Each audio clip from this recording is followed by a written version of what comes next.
আসসালামু আলাইকুম। আবারও চলে আসলাম আপনাদেরকে শীতকালীন একটা ফসল দেখানোর জন্য। শীতকালে বেশিরভাগ যে ফসলটি চাষ হয়ে থাকে সরিষা। সরিষার চাহিদাটা অন্যতম গুরুত্বপূর্ণ। সরিষার তেল দিয়ে আমরা রান্না করে খেয়ে থাকি এবং সরিষার ঘাইন ভাঙানোর তেল আমরা ভর্তা খেয়ে থাকি। আরও বিভিন্ন কাজে সরিষা আমাদের প্রয়োজন হয়। তার জন্য দিন দিন দেশে সরিষার চাষের বৃদ্ধি পাচ্ছে এবং সরিষার দামটা অনেক বৃদ্ধি পাচ্ছে।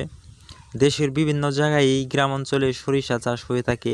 আমাদের টাঙ্গাইলেও তার কোনো ব্যতিক্রম হয়নি। টাঙ্গাইলে এবার প্রচুর পরিমাণ সরিষা চাষ করা হয়েছে। আজকে ভোরে সকালবেলায় চলে আসলাম আমি সেই সরিষা ক্ষেত দেখার জন্যে। কুয়াশার শিশির বিন্দু লেগে রয়েছে সরিষা ক্ষেতে। সরিষা ক্ষেতগুলা অনেকটাই সুন্দর দেখা গেছে এখন।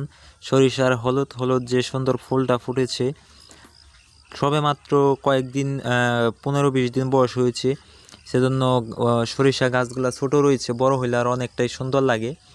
সেই সরিষা ক্ষেত দেখাইতেছি। প্রচুর পরিমাণে বাতাস হইতেছে, আশেপাশে ঠান্ডা পরিবেশ।